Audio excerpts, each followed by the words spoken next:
Je m'appelle Jake Brenner. Le 28 octobre, j'ai accepté un travail dont on ne revient jamais. Une vieille station-service au pied des montagnes Bitterroot devait être mon refuge pour l'hiver, mais elle s'est avérée être un piège.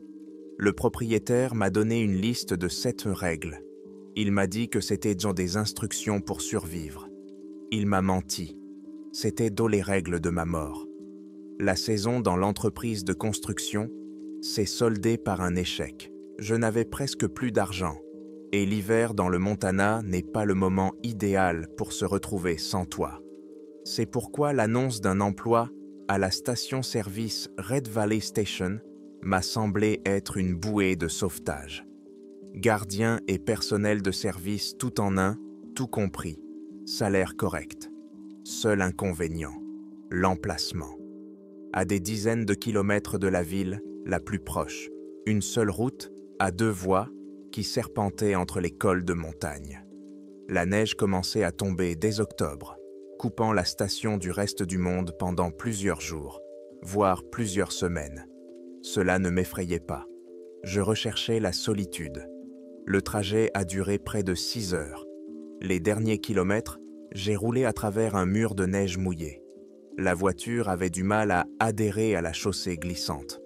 Lorsque les lumières tamisées de la station-service sont apparues devant moi, j'ai ressenti un soulagement. La station semblait vieille, très vieille. Les murs en bois étaient noircis par le temps. L'enseigne avec le nom était presque effacée. À côté du bâtiment principal se trouvaient 2 pompes à essence, couvertes d'un auvent délabré. Tout autour, il n'y avait que la forêt et les montagnes, perdues dans le voile gris de la neige. J'ai coupé le moteur. Le silence était presque total, seulement rompu par le hurlement du vent. À l'intérieur, la lumière était allumée. Je suis sorti de la voiture, j'ai relevé le col de ma veste et je me suis dirigé vers la porte. Au-dessus d'elle était suspendue une petite clochette en cuivre qui a émis un son sourd lorsque je suis entré. Il faisait chaud à l'intérieur. Ça sentait le café, l'essence et autre chose, quelque chose de vieux et de poussiéreux. Un homme aux cheveux gris était assis derrière le comptoir. Il était maigre, le visage couvert de rides profondes. Il leva les yeux vers moi. Son regard était lourd, indifférent. « Jake Brenner ?» demanda-t-il. Sa voix était rauque, comme s'il ne l'avait pas utilisée depuis longtemps. « Oui, c'est moi. Et vous devez être Greg Mullin. » Il acquiesça sans changer d'expression. « Vous êtes arrivé, donc. Je pensais que vous n'y arriveriez pas. La route est mauvaise, mais on peut passer, » répondis-je en secouant la neige de mes épaules. « La route est le moindre des maux ici, » dit-il en se levant. « Viens, je vais te montrer. » Il me fit traverser une petite pièce. D'un côté, il y avait un comptoir avec une caisse enregistreuse et des étagères remplies de marchandises. Chips, chocolat, canettes de soda. De l'autre, quelques ortables et une vieille machine à café. À l'arrière, une porte menait à l'arrière-boutique et à ma chambre.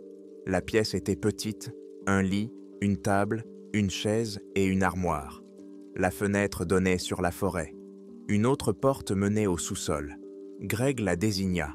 « N'y va pas sans raison. Tu iras vérifier le matin, c'est tout. » Nous sommes retournés dans la salle principale. Greg a sorti de sous le comptoir une feuille de papier pliée en 4 et me l'a tendue. Le papier était vieux, taché de graisse et déchiré sur les bords. « Tiens, lis ça et apprends-le par cœur. Si tu veux survivre ici, respecte les instructions. Ceux qui les ont enfreintes ne sont jamais revenus. » J'ai déplié la feuille. Elle comportait 7 points. La première règle était surlignée au marqueur jaune. Premièrement, après le coucher du soleil, les portes ne s'ouvrent pas, même si quelqu'un vous appelle par votre nom, même s'il crie à l'aide. Deuxièmement, ne regardez pas vers la forêt après minuit. Troisième, si la cloche au-dessus de la porte sonne sans qu'il y ait d'entrée, éteignez la lumière et couchez-vous sous le comptoir. Quatrième, si vous voyez les phares d'un camion, mais que vous n'entendez pas le moteur, ne sortez pas. ce n'est pas une voiture. 5e, une fois par quart, sortez et versez un peu d'essence dans le réservoir gauche, même s'il est vide. 6e, le matin, vérifiez la cave. Si la porte est ouverte, quittez immédiatement la station. 7e, ne parlez jamais au miroir pendant le service de nuit. Je levai les yeux vers Greg. Cela me semblait être une blague idiote, une façon de tester la résistance d'un nouveau, de lui faire peur. C'est une blague? Le visage du vieil homme s'est resté impénétrable. Ai-je l'air d'un homme qui aime plaisanter? A-t-il demandé. Ton service commence à 20 heures et se termine à 8 heures du matin. Tu dormiras pendant la journée. Il n'y a presque pas de clients en hiver. CE sont principalement des camionneurs. La nuit, il n'y en a pas du tout. Je laisse l'argent de la semaine dans la caisse. Les provisions sont dans l'arrière-boutique. Des questions? Et si j'enfreins l'une de CES règles? Je te l'ai dit, tu ne pourras pas revenir en arrière, dit-il en se retournant vers la sortie. Ma voiture est garée au coin de la rue. Je reviendrai dans 2 semaines. Si tu es toujours là, il est sorti sans dire au revoir. La clochette au-dessus de la porte a de nouveau tinté sourdement. Je suis resté seul. La neige tombait de plus en plus fort derrière la fenêtre. J'ai relu la liste une fois de plus. C'était n'importe quoi. Le vieil homme avait simplement décidé de me faire peur. Ne parle pas au miroir. Quelle absurdité. Les 4 premières nuits se sont déroulées tranquillement. Absolument tranquillement. Pas une seule voiture après 10 heures du soir. Je m'asseyais derrière le comptoir, je lisais un livre, je buvais du café et j'écoutais le vent hurler derrière les murs. Parfois, je m'approchais de la fenêtre et je regardais la route recouverte de neige. Les miracles me semblaient donc de plus en plus absurdes. J'ai même commencé à m'en moquer, surtout du 5e point. Verser de l'essence sur le sol. Pourquoi? Mais je le faisais, juste au cas où, pour ne pas énerver le vieil homme. Chaque fois que je sortais dans la rue, je sentais le vent froid et pénétrant, mais rien d'inhabituel ne se produisait. Je versais un peu d'essence du bidon dans le réservoir gauche et retournais rapidement au chaud. La forêt se dressait comme un mur noir et immobile. J'essayais de ne pas regarder dans sa direction après minuit, mais j'ai quand même jeté un coup d'œil à 2 reprises. Rien, juste des arbres et de la neige. J'étais convaincu que Greg était simplement un vieux farfelu qui s'amusait à effrayer les travailleurs saisonniers. La 5e nuit, une véritable tempête de neige s'est levée. Le vent frappait les murs avec une telle force qu'on aurait dit que le bâtiment allait s'effondrer. La neige tombait à l'horizontale, la visibilité était nulle. J'étais assis derrière le comptoir et j'essayais de me concentrer sur un livre, mais le hurlement du vent me distrayait. Vers 1 heure du matin, j'ai entendu un coup. Il était sec et fort, couvrant le bruit de la tempête. Je me suis figé. Le coup s'est répété. Quelqu'un frappait à la vitre de la porte d'entrée. Je me suis lentement approché de la porte. Derrière la vitre, dans les tourbillons de neige, se tenait un homme. Un jeune homme d'une 20aine d'années. Il portait une veste déchirée, un jean et c'est tout. Il n'avait ni bonnet, ni gants. Ses cheveux étaient la moitié couverts de neige. Son visage était bleu de froid. Il s'est collé contre la vitre et a recommencé à frapper avec son poing. « Hé, ouvrez, s'il vous plaît !» criait-il, mais sa voix était à peine audible à travers la vitre et le vent. « Je me suis perdu, ma voiture est en panne, je suis gelé !» Je le regardais, il avait l'air désespéré. N'importe quelle personne normale dans une telle situation aurait ouvert la porte. J'avais déjà tendu la main vers la serrure, mais la première ligne de la liste, soulignée au marqueur, me revint à l'esprit. Après le coucher du soleil, les portes ne s'ouvrent pas. Le type a de nouveau frappé contre la vitre. « Mec, ouvre, s'il te plaît, je t'en supplie. Jake, ouvre !» J'ai reculé d'un pas. Il m'a appelé par mon nom. Comment pouvait-il le connaître? Je ne m'étais présenté à personne ici. Greg était parti 5 jours auparavant. Les routiers qui s'arrêtèrent pendant la journée ne m'avaient pas demandé mon nom. « Jake, je sais que tu es là. Ouvre la porte. » Je restais immobile, le regardant. Il secouait la poignée de la porte, frappait contre la vitre, criait. Son visage était déformé par la colère et le froid. Je ne bougeais pas. À l'intérieur, tout se contractait. Je ne comprenais pas ce qui se passait, mais la première règle résonnait dans ma tête encore et encore. Cela a duré environ 1 minute, puis il s'est soudainement tu. Il a docker. Arrêté de frapper et de crier. Il se tenait simplement là, me regardant à travers la vitre. Puis, il a souri. C'était un large sourire, un sourire artificiel. Il s'est redressé et ses yeux semblaient ne pas me regarder, mais regarder à travers moi, quelque part au fond de la pièce.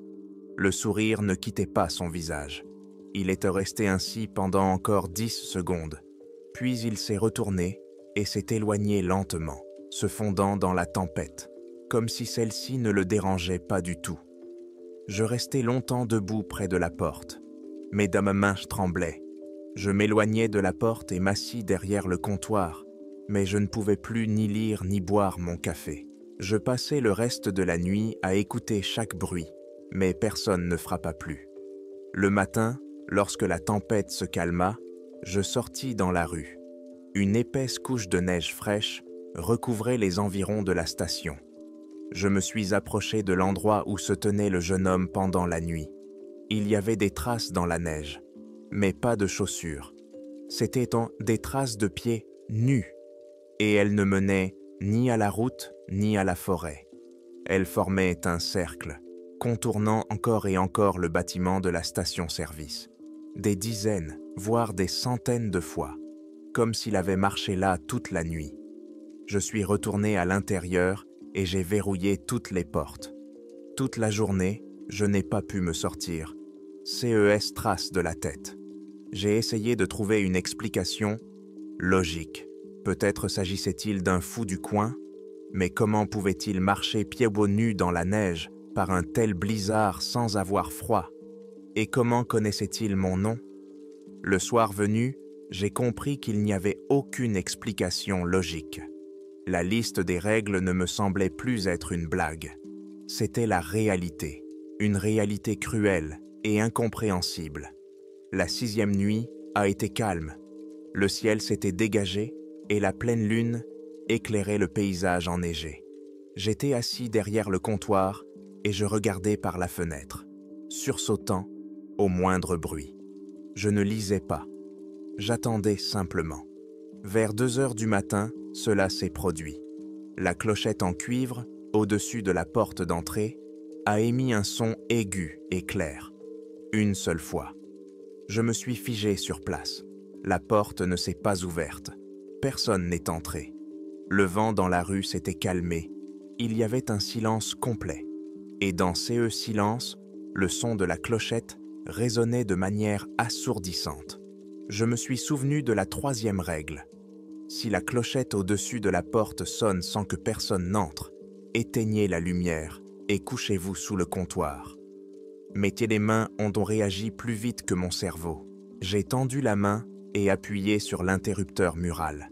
La pièce a été plongée dans l'obscurité, éclairée uniquement par la lumière de la lune qui entrait par les fenêtres. Puis j'ai rapidement contourné le comptoir et je me suis allongé sur le linoléum froid, en retenant mon souffle.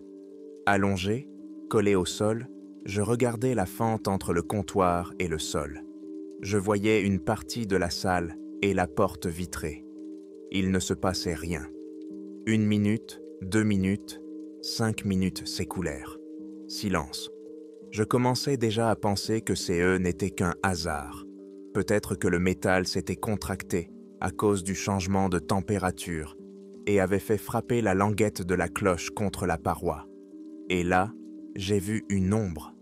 Elle se déplaçait lentement le long des fenêtres, une ombre humaine. Elle est passée devant la porte, puis devant les fenêtres près des tables. Mais personne n'est entré. La porte était fermée à clé. L'ombre se déplaçait à l'intérieur de la pièce. Elle glissait sur le sol, s'étirait sur les murs. Je l'ai vue passer derrière le comptoir, tout près de l'endroit où j'étais allongé. Je ne respirais plus. L'ombre s'est arrêtée.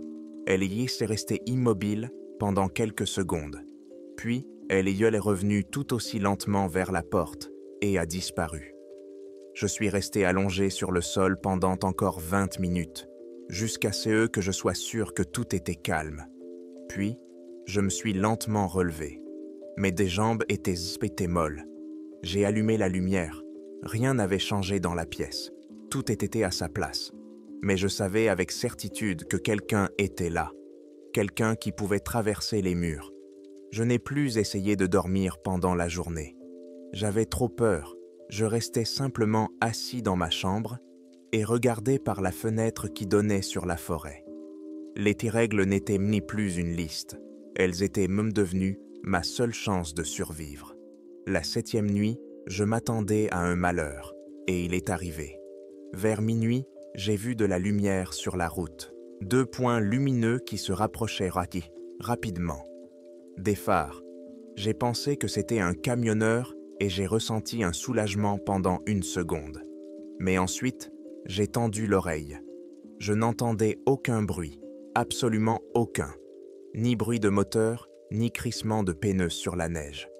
Je me suis approché de la fenêtre. Un énorme camion, un tracteur avec une remorque, s'approchait lentement de la station-service. Esseuse farce inondait tout autour d'une lumière blanche éclatante. Il s'est arrêté juste à côté des pompes. Et le silence. Un silence complet, mortel. Je me suis souvenu de la 4e règle. Si tu vois les phares d'un camion, mais que tu n'entends pas le moteur, ne sors pas. Ce n'est pas une voiture. Je me tenais près de la fenêtre, caché derrière le rideau, et je regardais. Le moteur ne tournait pas. Il n'y avait pas de fumée qui sortait du pot d'échappement. Il n'y avait pas de traces dans la neige derrière lui. Il était simplement apparu de nulle part. Je regardais la cabine. Les vitres étaient mat-teintées. Il était impossible de voir quoi que ce soit à l'intérieur. Personne n'ouvrait la porte. Mais ensuite, j'ai remarqué un mouvement.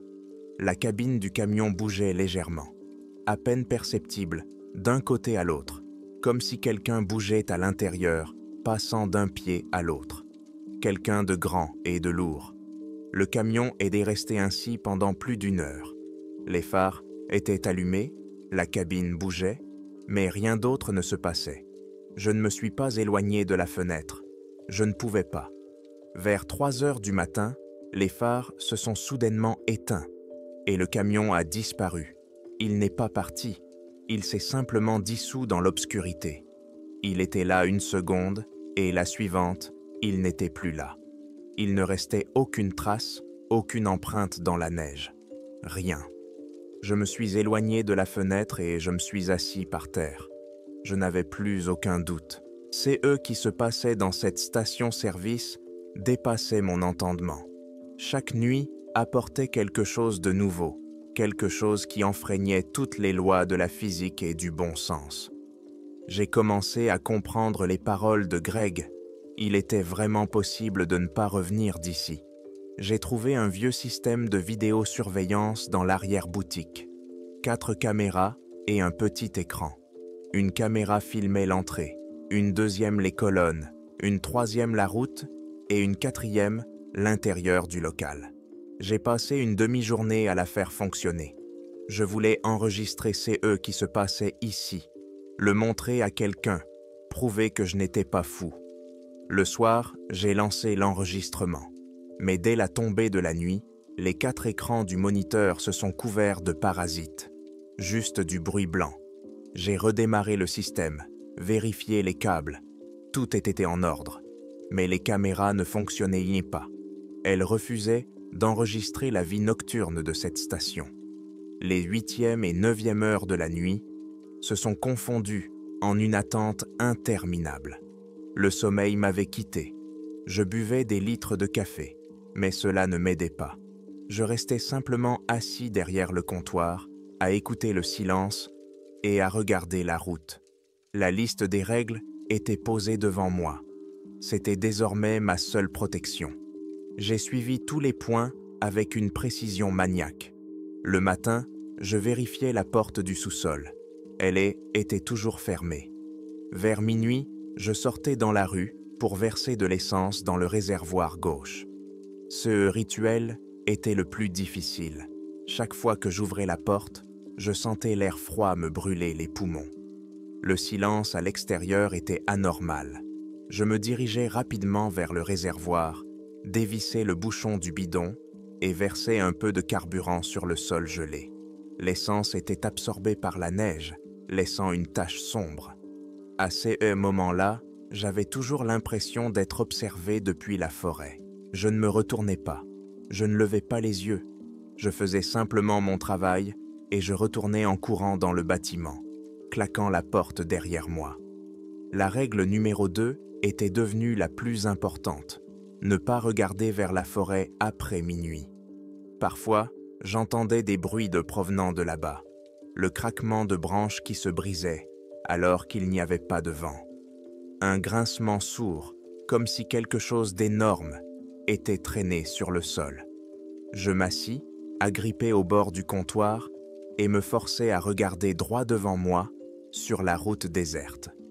À 10h02 du soir, j'étais à bout. Mon corps me faisait mal à cause de la tension constante. Mes yeux se fermaient dans. Je n'avais pas dormi depuis près de 3 jours. Je savais que je ne tiendrais pas longtemps. Mon esprit commençait à lâcher. J'avais l'impression de voir des mouvements dans les coins des pièces, d'entendre des chuchotements derrière les murs. Vers 4h du matin, je suis entré dans une petite pièce où se trouvait un lavabo et une petite cuisine. J'avais besoin de me laver le visage à l'eau froide. J'ai ouvert le robinet, j'ai pris de l'eau glacée dans mes mains et je me suis aspergé le visage. Cela m'a un peu aidé. Je me suis redressé, essuyant mon visage avec la manche de ma chemise, et j'ai levé les yeux. Juste devant moi, au-dessus du lavabo, était accroché un petit miroir trouble. Je l'avais évité tout ce temps. Je connaissais la 7e règle, ne jamais parler au miroir. Je n'avais pas l'intention de le faire. J'ai simplement regardé. Cela n'a duré qu'une fraction de seconde, une erreur due à la fatigue. J'ai vu mon reflet, un visage pâle, des cernes sous les yeux, des cheveux ébouriffés. Un homme épuisé comme les autres. J'ai commencé à détourner le regard, mais c'est alors que quelque chose s'est produit qui m'a glacé le sang. Mon reflet a souri. Ce n'était pas mon sourire. C'était le même sourire large et artificiel que j'avais vu sur le visage du type derrière la vitre 5 nuits auparavant. Il étendait les lèvres de mon reflet jusqu'aux oreilles, dévoilant trop de dents. Et le plus effrayant, c'est que je ne souriais pas moi-même à ces moments-là. Mon visage conservait en réalité une expression effrayée et épuisée. Mais mon double dans le miroir me regardait et me souriait. Il m'a souri avant que je ne le fasse. J'ai reculé, trébuché et suis tombé par terre. Je ne pouvais pas détourner les yeux du miroir. Le sourire sur le visage de mon reflet a lentement disparu. Il est redevenu mon exact double. Mais je savais ce que j'avais vu. Ce n'était pas une hallucination. Je suis sorti de la réserve à 4 pattes, n'osant pas me lever. J'avais enfreint la règle, la 7e règle. Je ne lui avais pas parlé, mais je l'avais regardé. Et il m'avait répondu. Pris de panique, j'ai commencé à chercher un moyen de contacter Greg. Dans le tiroir du bureau, j'ai trouvé une vieille radio. Il me l'avait montrée le premier jour. Il m'avait dit qu'elle servait à les appels d'urgence. Les mains tremblantes, je l'ai allumée et j'ai appuyé sur le bouton d'émission. « Greg Mullen, si vous m'entendez, venez !» ai-je crié dans le micro. « Il s'est passé quelque chose. J'ai enfreint la règle. Venez !» En réponse, je n'ai entendu que des grésillements d'électricité statique. Je l'ai appelé encore et encore, jusqu'à en avoir la voix rauque. Je ne savais pas s'il m'avait entendu. Je ne savais pas s'il viendrait. Je me suis enfermé dans ma chambre, j'ai barricadé la porte avec une chaise et une table. Je me suis assis dans un coin, les genoux serrés contre ma poitrine, et j'ai attendu. J'ai attendu l'aube. J'ai attendu Greg. J'ai attendu autre chose, quelque chose qui pouvait maintenant venir me chercher parce que j'avais commis une erreur. L'attente a été la pire chose que j'ai jamais vécue. Elle a duré une éternité, transformant les minutes en heures. Je suis resté assis dans cette pièce pendant 24 heures, sans en sortir, à l'écoute du moindre grincement du vieux bâtiment. Et alors que j'avais presque perdu tout espoir, j'ai entendu le bruit d'une voiture qui arrivait. Une vraie voiture, avec un moteur qui tournait. J'ai doucement écarté la chaise de la porte et j'ai jeté un œil dans le hall principal. Le vieux pick-up de Greg était garé près des colonnes. Il est sorti de la voiture sans même me regarder et a commencé à faire le plein tranquillement, comme s'il s'agissait d'une visite normale.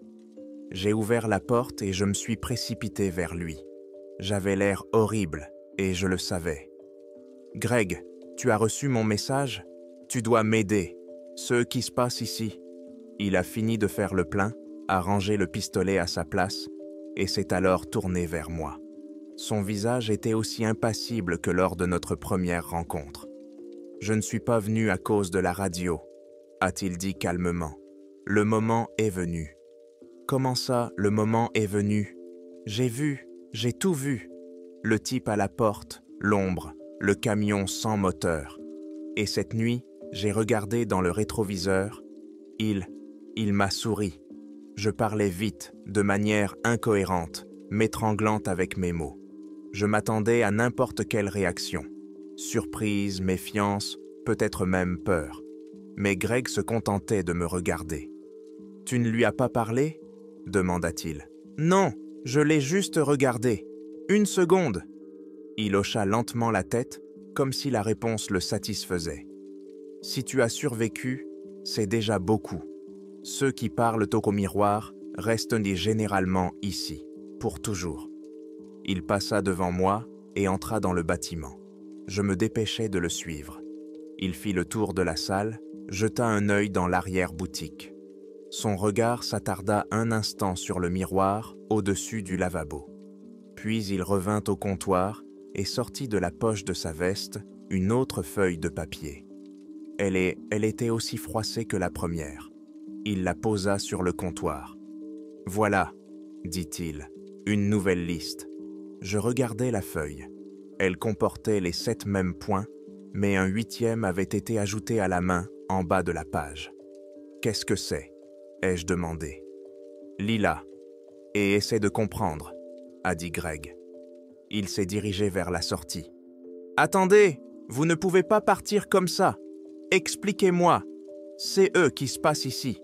C'est quoi cet endroit? » Il s'est arrêté à la porte, mais ne s'est pas retourné. « Cet endroit est un test, mon gars. Et tu l'as presque réussi. Mais la dernière partie était la plus difficile. Maintenant, tu dois te débrouiller tout seul. » Il est sorti. J'ai entendu le moteur de son pick-up démarrer et la voiture s'éloigner, me laissant dans un silence complet. Je me suis approché du comptoir, mais les mains tremblaient d'or lorsque j'ai pris la nouvelle liste. J'ai lu la 8e règle. Elle était écrite d'une écriture irrégulière. L'encre était légèrement maculée. 8e. Si tu lis ceci et que tu te souviens avoir travaillé ici seul, tu te trompes. Une 2e personne est arrivée la 3e nuit. Mais tu ne l'as pas remarqué. J'ai relu la ligne encore une fois, et encore. Les mots ne rentraient sans bruit pas dans ma tête. Une 2e personne, ici, avec moi? J'étais seul tout ce temps, complètement seul. Je l'aurais remarqué. Je l'aurais certainement remarqué. Ce n'est pas possible. C'est encore une blague idiote du vieil homme. Il veut juste me pousser à bout. J'ai jeté la liste sur le comptoir et j'ai commencé à faire les 100 pas dans la pièce. Seul. J'ai toujours été seul. J'ai commencé à me remémorer toutes les nuits à partir de la 3e. Personne. Je n'ai vu personne. J'étais seul quand la cloche a sonné. Seul quand le camion est arrivé. Seul quand j'ai versé l'essence. Et là, je me suis arrêté. La 3e nuit. Que s'est-il passé la 3e nuit? Rien. Elle a été calme. J'étais simplement assis, en train de lire un livre. Mais je me suis souvenu d'un détail. Quand je me suis réveillé le matin, la tasse de café que j'avais laissée sur le comptoir se trouvait sur l'une des tables destinées aux clients. J'avais alors décidé que je l'avais déplacée moi-même et que je l'avais oubliée, à cause de la fatigue. Je me suis lentement approché des tables. Sur l'une d'elles, celle-là même, il y avait une rayure à peine visible sur la surface poussiéreuse, comme si quelqu'un s'était assis là et avait griffonné quelque chose avec son ongle. Je n'y ai pas prêté attention. J'ai mis cela sur le compte du mobilier ancien. Mon regard a balayé la pièce. J'ai commencé à remarquer d'autres choses. Le livre que je lisais n'était pas ouvert à la page où je l'avais laissé. L'une des canettes de soda sur l'étagère avait été déplacée de quelques centimètres. La porte de ma chambre était entr'ouverte, alors que je me souvenais clairement l'avoir fermée à clé. Tout cela n'était que des détails, si insignifiants que mon cerveau les avait simplement ignorés, les attribuant à ma propre distraction et à ma fatigue. Mais maintenant, après la 8e règle, ils s'assemblaient pour former un tableau complet et terrifiant. Il était là, tout ce temps. Il était assis à la table pendant que je lisais. Il déplaçait des objets pendant que je me détournais. Il se tenait derrière moi lorsque je sortais dans la rue pour vider l'essence. Il me regardait dormir. Une nouvelle peur, froide et visqueuse, commença à monter en moi. Ce n'était pas la peur des menaces extérieures, pas celle du type derrière la vitre ou de l'ombre. C'était la peur de ceux qui étaient à côté, de l'invisible, la peur de réaliser que mon refuge, le seul endroit sûr, n'avait jamais été sûr, et que je l'avais laissé entrer moi-même, ou qu'il était entré tout seul. La 3e nuit. Je devais agir, je ne pouvais plus rester assis, à attendre. Je devais trouver des preuves, pas pour quelqu'un d'autre, mais pour moi-même, pour m'assurer que je n'avais pas encore complètement perdu la tête. J'ai commencé par quelque chose de simple. J'ai pris un sac de sel dans l'arrière-boutique et j'ai tracé une fine ligne en travers de la porte de ma chambre. Puis j'ai pris un cheveu et je l'ai collé avec du scotch sur le tiroir de la table derrière le comptoir, de manière à ce qu'il soit impossible d'ouvrir le tiroir sans le déchirer. J'ai disposé plusieurs boîtes sur l'étagère en une rangée parfaitement alignée, puis je les ai photographiées avec mon téléphone. J'ai décidé de ne pas dormir. Je me suis caché dans un coin de la salle principale, derrière le grand comptoir où étaient exposés les chips, d'où je pouvais voir presque toute la salle, et j'ai attendu. L'horloge accrochée au mur faisait un bruit assourdissant. 1 heure s'est écoulée, puis une 2e. Il ne se passait rien. J'ai commencé à penser que tout cela était le fruit de mon imagination, que la 8e règle n'était qu'une cruelle farce de Greg pour voir comment je craquerais. Mais vers 3 heures du matin, j'ai entendu un grincement. Une planche a craqué dans ma chambre, là où j'avais versé le sel. Je me suis figé, retenant mon souffle. Je ne pouvais pas voir l'entrée depuis ma cachette. Quelques minutes de silence se sont écoulées. Puis, j'ai entendu un léger bruissement dans la salle principale. Un bruissement de papier. Il venait du comptoir. Quelqu'un était là. Lentement, en essayant de ne pas faire de bruit, j'ai jeté un coup d'œil derrière le comptoir. Personne. La salle était vide. Mais quelque chose n'allait pas. Mon regard s'est posé sur le tiroir du bureau. Les cheveux étaient toujours là, mais la liste des règles que j'avais laissées sur le bureau était différente. Elle avait été tournée de 90 degrés. Je me souvenais très bien de la façon dont je l'avais posée. Je suis lentement sorti de ma cachette. J'ai examiné les bocaux sur l'étagère. Ils étaient aussi bien alignés que lorsque je les avais laissés. Je me suis approché de ma chambre. Mon cœur s'est mis à battre plus fort.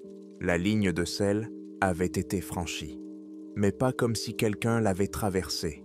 Le sel avait été soigneusement rassemblé en un petit tas au centre de l'embrasure de la porte. Cela ressemblait à une provocation.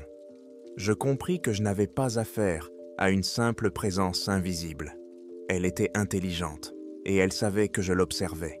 Elle jouait avec moi. La peur fit place à une rage froide. Assez de se cacher, assez d'attendre. Je devais inspecter tout le bâtiment, chaque recoin. Il ne restait qu'un seul endroit où j'avais peur d'aller. Le sous-sol. Vérifie le sous-sol demain matin. Si la porte est ouverte, quitte immédiatement la station. La porte était toujours fermée. Mais et si le deuxième venait de là? J'ai pris la clé à molette la plus lourde et une lampe puissante sur le comptoir. Je me suis approché de la porte du sous-sol. Elle était fermée par un simple crochet. Je l'ai retirée et j'ai lentement tiré la porte vers moi. Des marches en bois, raides menaient vers le bas. Une odeur de froid, de terre humide et d'autres choses s'échappait de l'ouverture. Une odeur de renfermé, métallique. J'ai allumé la lampe et j'ai dirigé le faisceau vers le bas. L'escalier s'enfonçait dans l'obscurité totale. J'ai fait un pas, puis un autre. Les marches craquaient sous mon poids. En descendant, je me suis retrouvé dans une petite pièce au plafond bas. Les murs étaient en béton nu. Le long d'un mur s'étendaient des étagères remplies de vieilles de conserve et de bric-à-brac. Mais c'est CE qui se trouvait au centre qui a attiré mon attention. Il y avait là une chaise en bois isolée, et sur le sol en béton autour d'elle, il y avait une grande tache sombre, une tache ancienne, incrustée. J'ai éclairé les coins avec ma lampe. Dans le coin le plus éloigné, j'ai vu un tas de chiffons. Je me suis approché.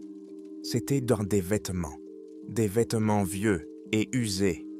Tout en haut se trouvait une veste déchirée, celle que portait le type qui avait frappé à la porte la 5e nuit.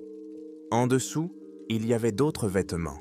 Une combinaison de travail, une robe de femme, une veste d'enfant. Des dizaines de vêtements, dont certains semblaient être là depuis des années. Ce n'était pas un entrepôt, c'était une collection. Soudain, un grand bruit retentit à l'étage. Le bruit de meubles déplacés sur le sol. Je me précipitai à l'étage, sautant les marches 2 par 2. En sortant de la cave, je m'arrêtai net. Tout avait changé dans la salle principale. Le miroir de la réserve, même miroir, était posé sur le comptoir, juste en face de la porte de la cave. Il n'avait pas pu arriver là tout seul. On l'avait apporté pendant que j'étais en bas. Je m'approchais lentement du comptoir sans quitter le miroir des yeux. Je voyais mon reflet dans le miroir, un visage pâle et effrayé. Je voyais derrière moi la porte ouverte du sous-sol. Je fis un pas de plus, et pendant un bref instant, le reflet changea. C'était encore moi, mais pas tout à fait. Le visage était déformé par ce même sourire large et effrayant. Les yeux me regardaient avec moquerie et haine. Mon double, celui qui vivait dans le miroir, celui qui était maintenant ici, avec moi. J'ai tout compris. La 8e règle, la 2e personne. C'était lui. Mon reflet, qui avait quitté d'une manière ou d'une autre le monde des miroirs. Peut-être lors de cette 3e nuit. Ou peut-être avait-il toujours été là, attendant simplement que je le remarque, que je lui donne du pouvoir par ma peur. La règle n'était pas « ne parle pas au miroir ». La règle était « ne le laisse pas sortir ». Je l'ai enfreinte simplement en le regardant. Je lui ai ouvert la porte. Je me tenais devant le miroir, regardant mes propres yeux, mais qui m'étaient étrangers. Je n'étais plus seul dans cette gare, et je savais qu'il ne voulait qu'une seule chose, prendre ma place, et pour cela, je devais disparaître, comme tous ceux dont les vêtements gisaient désormais dans la cave. La confrontation n'a duré que quelques secondes. Dans le reflet, le sourire du double s'est élargi. Il a levé la main et m'a fait signe de m'approcher de la vitre. Mais je n'ai pas bougé. Je savais qu'il n'était pas physiquement dans le miroir. Il était là, dans la pièce, invisible. Et il attendait que je me détourne. Un bruit léger retentit derrière moi. La clochette au-dessus de la porte d'entrée tinta. 3e règle. Je devais éteindre la lumière et me coucher sous le comptoir. Mais maintenant, c'était un piège. Si j'éteignais la lumière, il aurait l'avantage. Si je me couchais par terre, il se retrouverait au-dessus de moi. J'ai commencé à reculer lentement, sans quitter le miroir des yeux. Mon reflet y restait immobile, mais le sourire n'avait pas disparu. Je reculai vers la sortie. Mon objectif était le bidon d'essence qui se trouvait près de la porte. Celui-là même avec lequel j'accomplissais chaque nuit le rituel de la 5e règle. Verse un peu d'essence dans le réservoir gauche. Pourquoi? Était-ce un leurre, une manœuvre de diversion, ou peut-être, au contraire, une protection? Greg avait dit que la station était un test, et les règles en étaient les conditions. L'essence en faisait partie. J'ai attrapé le bidon. Il était presque plein et lourd.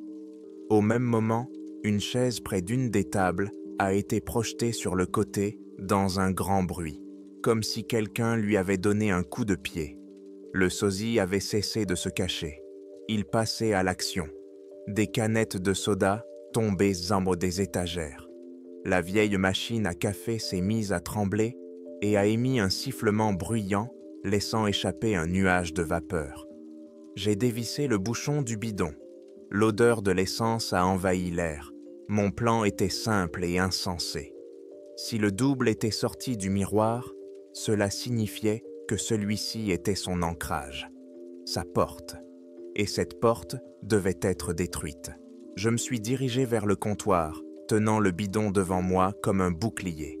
Le reflet dans le miroir a cessé de sourire. Son visage a pris une expression de surprise, puis de rage. Il a commencé à frapper le verre de l'intérieur, mais sans faire de bruit. J'étais à quelques pas du comptoir lorsqu'il s'est matérialisé, juste devant moi. Il me ressemblait trait pour trait. Les mêmes de vêtements, le même visage émacié, les mêmes cernes sous les yeux. Seul ce mouvement était différent, brusque, saccadé, et ses yeux brûlaient d'un feu froid et inhumain. Et il souriait. Ce même sourire, il n'a pas émis le moindre son. Il s'est simplement jeté sur moi. J'ai tendu le bidon vers lui et il s'est écrasé dessus. Nous sommes tous les deux tombés par terre. L'essence s'est répandue, nous recouvrant tous les deux et inondant le sol autour de nous. Mon double était plus fort que moi. Ses doigts se sont enfoncés dans ma gorge. Je haletais en essayant de le repousser, mais sa prise était de fer.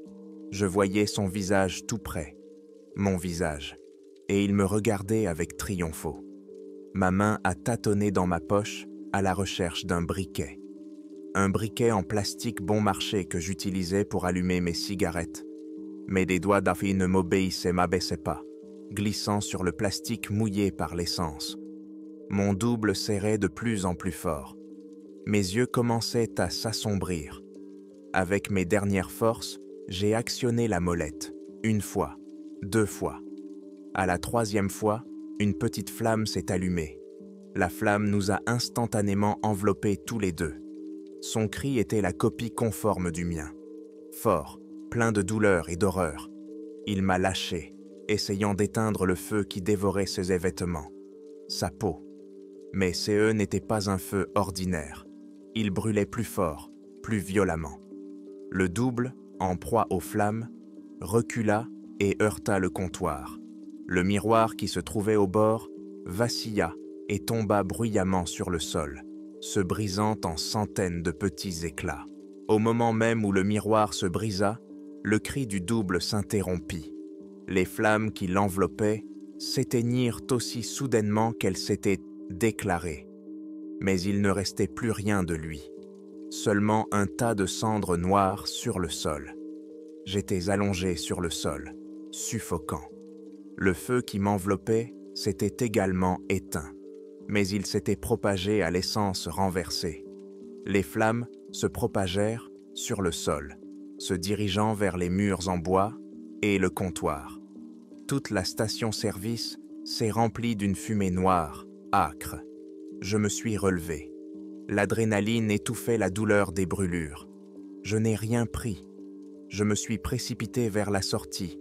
J'ai ouvert la porte et je me suis retrouvé dans l'air glacial de la nuit. Derrière moi, La vieille station était déjà en feu. Le feu jaillissait des fenêtres, dévorant le vieux bois. Je courus jusqu'à ma voiture et m'assis au volant. Mes deux mains tremblaient tellement que j'eus du mal à insérer la clé dans le contact. Le moteur démarra du premier coup. J'appuyai à fond sur l'accélérateur. La voiture bondit en avant, projetant de la neige. Je roulais sans prêter attention à la route, regardant uniquement devant moi. Je ne regardais pas dans le rétroviseur. Je ne voulais pas voir mon passé partir en fumée. Je roulais simplement vers l'est, à la rencontre de l'aube qui commençait déjà à colorer les sommets des montagnes.